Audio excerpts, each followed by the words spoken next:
इस टाइम पर अगर नर्सरी से कोई भी पौधा आप परचेज करते हैं तो कुछ चीजों का आपको ध्यान रखना चाहिए। जनवरी जो है बीत गया है, अब जो है फरवरी स्टार्ट होने वाला है। पौधों को परचेज करते हैं नर्सरी से तो कुछ बातें जो है आपको बहुत ज्यादा ध्यान देनी चाहिए, क्योंकि सर्दी जो है जनवरी में बहुत ज्यादा रहती है। धूप बहुत तेज है, जैसे कि आप देख रहे हैं बहुत तेज धूप निकली है। तो इतनी धूप जो है गर्मी का एहसास कराती है, एकदम तड़कती हुई धूप है। और ऐसे टाइम पर अगर आप जो है सीजनल प्लांट परचेज कर रहे हैं, जैसे कि आपको सेव करना है या जो है सीड रखने हैं उनके, तब इन प्लांट को आपको किस तरीके से लगाना है, मिट्टी किस तरीके से आपको निकालना है या नहीं निकालना है, सॉइल मिक्स कैसा रहना चाहिए, इन सभी बात को आपको ध्यान में रख के प्लांट की रिपोर्टिंग करना है।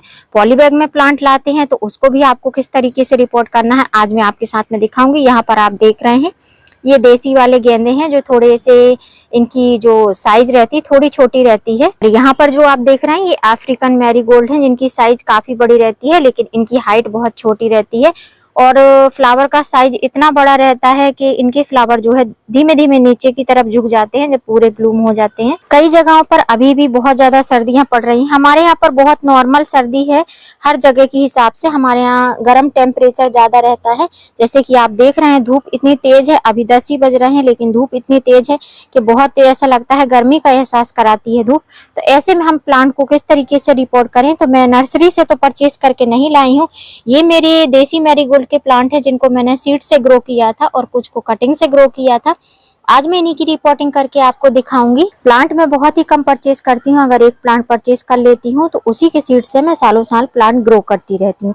तो इस बार मैंने मैरीगोल्ड का प्लांट एक परचेज किया था, उसके बाद में मैंने कटिंग से भी कई सारे प्लांट लगाए हैं और उसके बाद में इस तरीके से सीड से भी प्लांट ग्रो किए थे, जिनको मैंने छोटी छोटी सैपलिंग को मैंने जो पॉलीबैग में है उसमें लगा दिया था। अब मैं इनकी फाइनल रिपोर्टिंग करूंगी, तो किस तरीके से करूंगी वो आपको दिखाती हूँ। सॉइल मैंने सिंपल गार्डन सॉइल, जिसको टेरेस पर मैंने इस तरीके से धूप में रख दिया है, जिससे कि ये अच्छी तरीके से थोड़ी सी धूप लग जाए तो किसी भी प्रकार का फंगल लगने का चांस ना रहे। और लगाने के लिए मैंने इस तरीके के पॉली बैग लिए हैं, क्योंकि मेरे पास में पॉट का अभाव है, इसलिए मैंने पॉली बैग में लगाने का सोचा है। तो ये काफी बड़े पॉली बैग है, मैरीगोल्ड के लिए बेस्ट है। वैसे भी मैरीगोल्ड मार्च अप्रैल तक ही रहेंगे, तो इन्हीं में लगा दूंगी, इनमें अच्छे से ग्रो हो जाएंगे। अब इस सॉइल को हम सिंपल ऐसे ही तो नहीं लगा सकते, आप ऐसे भी मैरीगोल्ड को लगा सकते हैं, लेकिन मैं इस तरीके से नहीं लगाऊंगी। इनमें कुछ फर्टिलाइजर ऐड करूंगी जिनको मैं आगे आपको दिखाऊंगी। अब फ्रेंड्स, जो ये मैरीगोल्ड के प्लांट है, आप सोच रहे होंगे ये छोटे छोटे प्लांट इतने बुशी कैसे हो गए, क्योंकि मैंने इनकी एक बार पिंचिंग कर दी है। एक बार पिंचिंग करने के बाद में भी इनमें जो है अगर कलियां देख सकते हैं आ रही हैं, तो मैं इनको रिपोर्टिंग करने के बाद में जब ये सेट हो जाएंगे अच्छे से तो इनकी दोबारा पिंचिंग कर दूंगी। अभी मैं इनकी कई बार पिंचिंग करूंगी। जैसे कि मेरा ये प्लांट है, ये जो है ये बेबी प्लांट है, मदर प्लांट जो है इसका डेड हो गया है। ये मैंने कटिंग से ग्रो किया था और मैंने इसकी काफी सारी पिंचिंग करी थी। उसके बाद में आप देख सकते हैं फ्लावर कुछ इस तरीके से आ रहे हैं। तो सेम यही वैरायटी मैंने लगा कर रखी है, क्योंकि फ्रेंड्स ये जो वैरायटी रहती है ये जो है हमारे गार्डन में मार्च अप्रैल तक आसानी से चल जाती है। तो मैरीगोल्ड ऐसा प्लांट रहता है जिसको आपको बार बार लगाना पड़ता है, चाहे आप सीड से ग्रो करें या कटिंग से ग्रो करें। तो मैं सीड से भी ग्रो कर रही हूँ इस बार और जो है कटिंग से भी ग्रो कर रही हूँ, क्योंकि मैरीगोल्ड एक ऐसा बहुत ही खूबसूरत प्लांट है जो पॉलिनेटर्स को बहुत अट्रैक्ट करता है। तो इस बार मैं अपने गार्डन में कुछ ऐसे ही प्लांट ज्यादा लगा रही हूँ जो कि पॉलिनेटर्स को बहुत ज्यादा अट्रैक्ट करते हैं। यहाँ पर आप देख रहे हैं ये मधुमक्खी के छोटे छोटे से बेबीज आपको सनफ्लावर में दिखाई दे रहे होंगे। चलिए फिर सॉइल मिक्स में जो हमको फर्टिलाइजर ऐड करने हैं वो आपको दिखा देती हूँ। मैरीगोल्ड में जो फर्टिलाइजर सबसे बेस्ट होता है वो होता है डीएपी। अगर आपके पास में कोई भी फर्टिलाइजर नहीं है तो आप डीएपी का यूज करिए। डीएपी से जो है फ्लावर बहुत अच्छे से आते हैं, क्योंकि इसमें फास्फोरस की मात्रा बहुत ज्यादा होती है। तो मेरे पास में इतनी ज्यादा मिट्टी है, तो ये जितने डीएपी के दाने मैंने लिए हैं इसका हाफ पार्ट मैं इस मिट्टी में मिक्स कर दूंगी।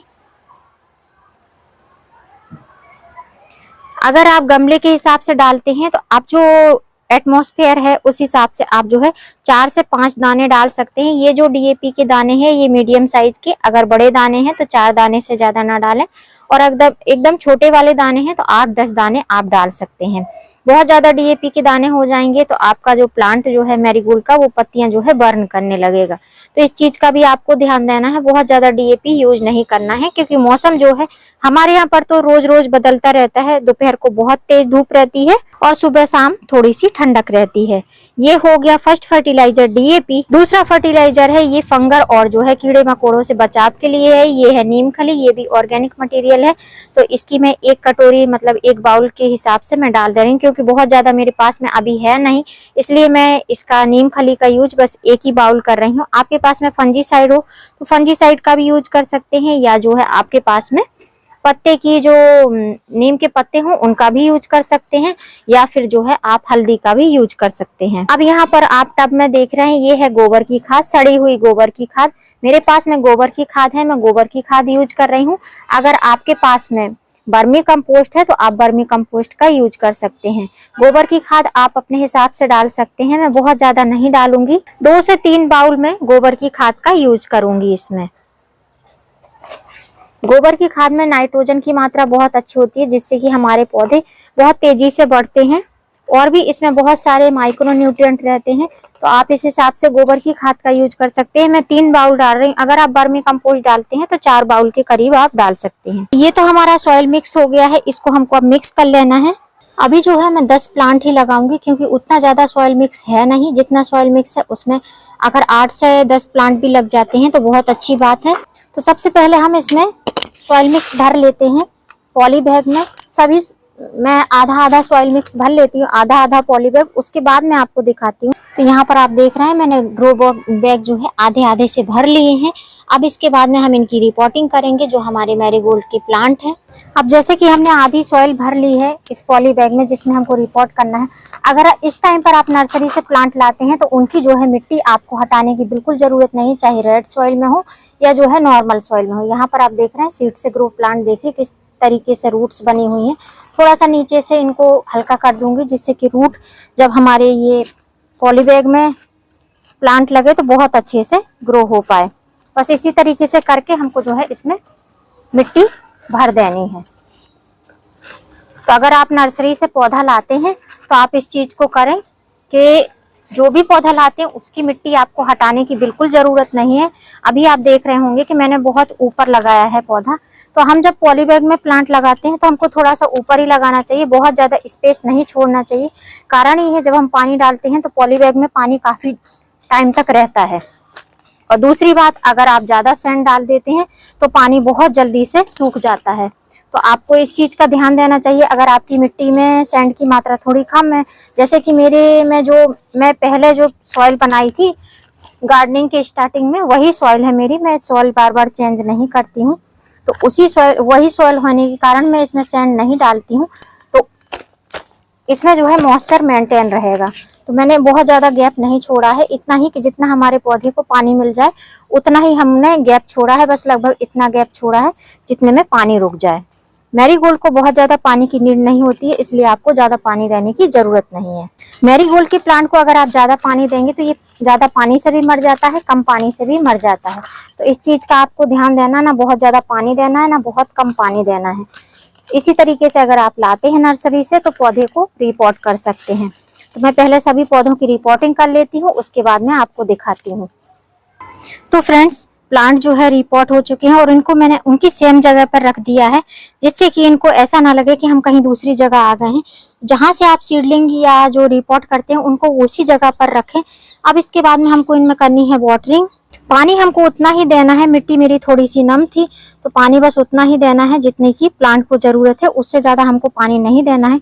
क्योंकि जिस पॉली बैग में पहले प्लांट लगे थे मैं सुबह मॉर्निंग के टाइम में उनमें थोड़ा पानी देकर गई थी, क्योंकि जब भी प्लांट रिपोर्ट करते हैं तो जो पॉली बैग में प्लांट रहते हैं उनको आपको पानी दे देना चाहिए, जिससे कि आप रिपोर्टिंग करते हैं तो प्लांट जो है आपके रिपोर्टिंग शॉक में ना आए। यदि आप चाहें तो आप इन प्लांट में एप्सम सॉल्ट का पानी भी दे सकते हैं। मैं नॉर्मल पानी दे रही हूँ, एप्सम सॉल्ट का पानी नहीं दे रही हूँ। अगर आप एप्सम सॉल्ट वाला डालना चाहते हैं तो 1 लीटर पानी में 1 टेबल स्पून के करीब आप एप्सम सॉल्ट घोलकर डाल सकते हैं। नहीं है तो जिस तरीके से मैं रिपोर्ट की हूँ इस तरीके से आप रिपोर्ट कर सकते हैं।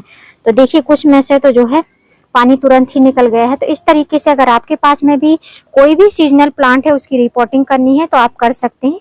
आप गमले में कर सकते हैं, मैंने पॉली बैग में किया है क्योंकि मैं कितने प्लांट जो है गमले में लगाऊंगी। यहाँ पर आप देख सकते हैं बहुत सारी मैंने सीडलिंग रेडी करी है, इसमें सनफ्लावर की सीडलिंग भी है। यहाँ तक कि ये आप जो मैरीगोल्ड देख रहे हैं ये कटिंग से लगे मैरीगोल्ड हैं जिनमें बर्ड्स भी आ गई, इनकी मैंने कई बार पिंचिंग करी है और एक दो प्लांट नहीं है, इसमें ढेरों प्लांट हैं और सब कटिंग से लगे हुए हैं, इनकी भी रिपोर्टिंग करनी है।